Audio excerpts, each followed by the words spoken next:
Shalom, shalom, shalom. Bonjour à vous ce matin. J'espère que vous avez eu une bonne nuit. Moi, je viens de me réveiller. J'ai juste prié et je viens parler à quelqu'un, surtout à Marcelo Djonazi. Allez me biper, monsieur Marcelo, le pasteur, soit. Marcelo Djonazi, viens un peu ici, là. Aujourd'hui, nous n'allons pas te critiquer spécialement ici. Nous irons en profondeur et peut-être dans un conseil utile pour toi. Je ne sais pas qui sont tes conseillers, mais ils te conseillent mal. Alors qu'apparemment, tu as 2 avocats. Ils devraient t'aider à ne pas te disperser, à ne pas aller dans la mauvaise direction. Ok. Nous irons lire déjà un verset biblique pour Marcelo Djonazi, parce qu'il connaît bien ce verset biblique mieux que moi. Parce que moi, à la base, je suis spirituel. Avant de chercher à connaître la Bible. Et puis, les versets bibliques qu'on m'a donné dans mon sommeil, c'est ce que je lis beaucoup. Donc, on va y aller ici. Écoute bien, monsieur Marcelo Djonazi, pasteur. Si mon peuple sur qui est invoqué mon nom, s'humilie, prie et cherche ma face, et s'il se détourne de ses mauvaises voies, je l'exaucerai des cieux, je lui pardonnerai ses péchés et je guérirai son pays. Monsieur Marcelo, l'humilité précède la délivrance, la prière et la libération et tout ce que tu connais par cœur mieux que moi, la fille de Kola. Et puis nous irons aussi sur Ephésiens 5, 11. Ne prenez aucune part aux œuvres infructueuses des ténèbres, mais plutôt dénoncez-les. Bon, certains disent condamnez-les, mais moi je dis dénoncez-les parce que je n'ai pas à condamner qui que ce soit. Je ne suis rien, je ne suis personne. C'est à Dieu de condamner ce qu'il estime que ce n'est pas de lui. Ok? Monsieur Marcelo Djonazi, il faut venir ici un peu. Depuis le temps que vous nous perdez le temps, on doit gagner en temps. Mais là, monsieur, tu nous perds le temps ici. Monsieur Marcelo, vous nous perdez le temps. Pourquoi? Parce que depuis que l'affaire tourne, j'ai vu une vidéo hier que Mamou a fait avec monsieur Christophe, le grand frère de Blanche Djonazi. Apparemment, tu leur as dit que l'affaire est partie faire beaucoup les BBL que tu racontes partout, en Turquie, Maman Blanche. Et qu'elle est partie faire ligature de trompe. Et puis après, tu as dit qu'elle est partie pour opérer son bras là. Je vous avais dit depuis le début que son bras faisait ça. Pour tenir le micro, c'était difficile pour elle. Parfois, elle le soutenait. D'accord? Moi, j'avais vu ce problème depuis, mais je ne savais pas de quoi elle souffrait. Donc, monsieur Marcelo Djonazi, si c'est le bras là qui avait problème, tu peux quand même pas venir dire que c'est une petite chirurgie, que c'est une petite intervention chirurgicale. Ça, c'est faux. Parce qu'un bras qui fait ça, soit c'est neurologique, donc le nerf déconne quelque part et ça tourne, ça touche le bras, la main, soit ça peut aussi être quelque chose qui s'apparente Parkinson. Vous connaissez le Parkinson, non? Le syndrome parkinsonien.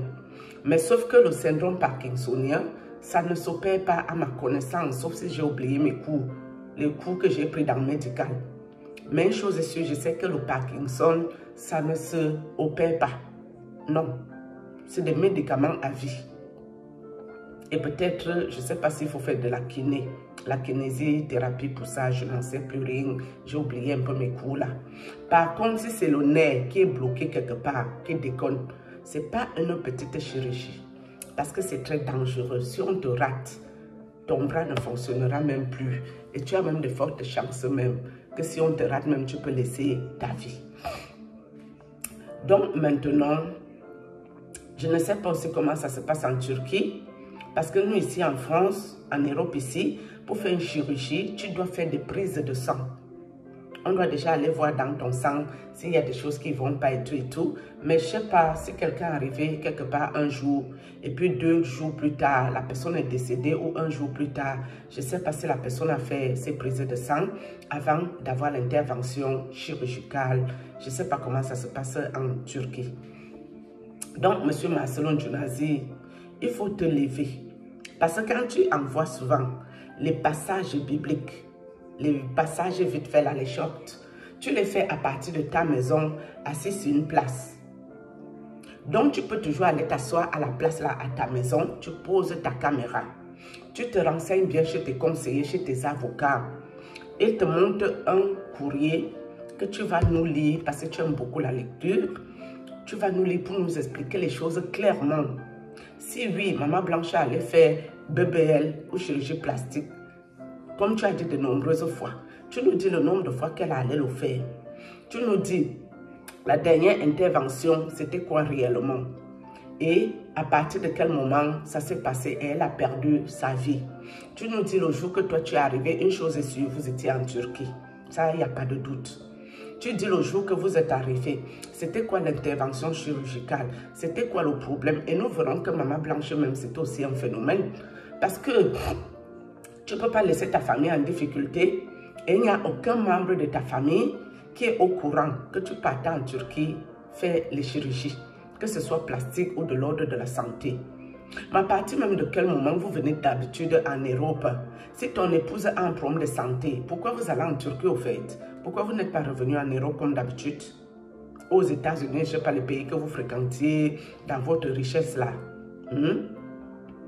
Tu auras plus à gagner en temps en venant raconter la vérité à tes disciples de ton église, ou c'est tes fidèles, ou c'est tes clients, ou c'est les qui viennent là-bas à Compassion. Et tu gagneras du temps à expliquer à toutes les personnes qui parlent de toi que tu aurais étranglé ton épouse ou je ne sais pas qu'est-ce qu'ils racontent. Tu leur dis la vérité. Tant pis, vu le degré que tu es déjà salé, tu ne peux pas être plus salé que ce qui se passe. Tu dis la vérité et tu dis j'ai dit cela à sa famille parce qu'apparemment Christophe a dit que tu avais dit à la belle famille du côté de Blanche du côté de son papa. D'accord? Mais quand tu veux toujours cacher la chirurgie, tu te mélanges dans tous les mensonges. Un mensonge peut ramener beaucoup de mensonges et tu n'es même plus crédible. Donc c'est mieux pour toi. Tu poses ta caméra. Tu dis la vérité et rien que la vérité. Tu demandes pardon à tes disciples. Tu demandes pardon aux personnes qui t'écoutent d'habitude, qui te font confiance. Tu demandes pardon aux gens de l'Internet. Et puis tu leur dis, oui, c'est vrai que nous vous avons prêché l'évangile, mais nous-mêmes, nous étions dans la chirurgie plastique, ce qui n'est pas normal. Et puis personne ne te tiendra à rigueur. Parce que nul n'est parfait, la perfection n'est pas de ce monde. Même le plus grand pécheur, il a droit à sa deuxième chance. Et tu te lèves, monsieur, tu décides de servir réellement Dieu et tu sors des loges, culte, secte occulte, des affaires bizarres là. Tu sors dans ça. Et si ton épouse que tu viens de marier, qui est dedans là, ne veut pas sortir dans ça, tu laisses cette femme aussi. Personne ne viendra te condamner ici. Tu cherches une femme qui est normale, qui n'est pas dans les choses compliquées là. C'est aussi simple qu'un bonjour pour rattraper ton tir et passer à autre chose de définitif. D'accord?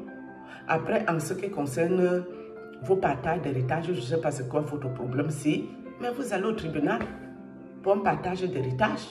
Mais à ce niveau, tu dois une explication aux personnes des réseaux sociaux, à ton église, à toutes les personnes qui ont cru en toi. Et quand Ferdinand l'a fait propre, quand on l'a acculé sur son épouse qui vend le lieu d'onction qui ne soigne personne, alors que le monsieur, se plaignait qu'il était victime d'un mensonge sur l'épouse et sur les santé et sur les affaires, les gens ont étouffé Ferdinand Ekane ici. Mais comme Ferdinand Ekane, c'est un monsieur humble, et c'est un monsieur qui est bien éduqué, et c'est mon frère du Nord, mon Sobadjo. Les gens du Nord ont une très bonne éducation. Tu as vu comment il s'est levé et quand Ferdinand Marcelo, il s'est mis à genoux à son église pour demander pardon. Est-ce qu'il avait l'obligation de le faire? Non. Moi, je vois que quand Ferdinand était sur sa raison, mais le fait que beaucoup de personnes étaient offensées, que ces huiles d'onction n'ont pas pu soigner son épouse, à ce moment, il a décidé de venir s'humilier. Il a décidé de venir s'expliquer et de demander pardon à tout le monde qu'il avait offensé. C'est vrai qu'avant, il avait aussi essayé de faire genre, je suis en voyage de noces, machin, ça c'est pas grave. Il essayait de rattraper tout son tir comme il pouvait. Parce que moi, je trouve qu'à la base, et qu'elle ne devait pas d'explication à qui que ce soit. Peut-être à son Dieu, mais par respect, il s'est mis à genoux. Oui, parce que tu ne vas pas marier les gens sans leur dire la vérité sur ta santé. Ça, c'est la tromperie pour quelqu'un qui dit qu'il sert Dieu. Chez tonton JP Makanzou. Tu ne peux pas servir Dieu chez tonton JP Makanzou. Tu sais que tu as un problème de santé. Vous commencez à cacher à l'homme qui doit te marier. Ça, c'est pas normal. Mais malgré tout, il est venu demander pardon. Mais ce que Kane Ferdinand ne peut pas demander pardon, c'est qu'on l'accuse d'avoir ôté la vie à son ex-épouse qui nous a quittés. Ça ne nous engage en rien, ça ne nous concerne pas, ça ne nous regarde pas. Ceux qui veulent se mêler des cuisines internes des uns et des autres, ça c'est leur problème avec leur Dieu. Oui, parce que je suis sûre que ceux qui font le baladage ici inutile, dans leur propre maison, ils ont leurs problèmes avec leur mari, leurs enfants, tout. Il n'y a pas une vie qui est parfaite. Hein? Même avec ton propre enfant, il y a toujours des moments où vous n'êtes pas sur la même dimension, sur la même longueur d'onde. Mais qu'est-ce qui rétablit les choses? C'est le dialogue, la communication. Il faut communiquer. Mais c'est seulement les sorciers qu'on ne peut pas communiquer avec eux. Tu peux essayer toutes les communications que tu connais. Un sorcier qui est là pour te ôter ta vie, c'est une peine perdue. Tu perds ton temps. Vaut mieux tu entres en guerre avec lui. Vous faites la guerre spirituelle. Si tu as Dieu, tu vas le gagner et basta. Nous sommes d'accord là, monsieur Marcelo Njunazi. Viens nous parler. À ta maison, hein, tu vas plus te planter à l'église pour faire le coup. Tu parles à ta maison. Et puis on va avancer. Et puis peut-être après cette explication valable, qui sera vérité vraie, personne ne pourra rien te faire. Vu que si c'est bébé ou chirurgie plastique, personne ne peut t'amener au tribunal ici. Ça ne va rien donner. Si c'est même que tu es un menteur, tu as menti, personne ne peut toujours rien te faire. Les gens comprendront pourquoi est-ce que tu as eu besoin de tourner en rond, de mentir aux gens, de cacher ça. Parce que tu ne voulais pas perdre ton empire, tu ne voulais pas que les gens te trouvent bizarre, tu ne voulais pas que les gens sachent que tu es un grand, un monsieur qui ment aux fidèles. Nous sommes d'accord. Donc, monsieur Marcelo, tu m'as attaqué hein, spirituellement. Je ne t'ai pas encore oublié, c'est Marcelo Njunazi. Bah, si Dieu avait permis ce jour, je ne serais plus ici en train de parler gentiment. Mais moi, je n'ai pas la haine dans mon cœur. Ce n'est pas mon truc. Donc maintenant, je vais ressortir pour parler au prophète Cyrus de ce que Dieu m'a montré et tout. Sur ce, shalom.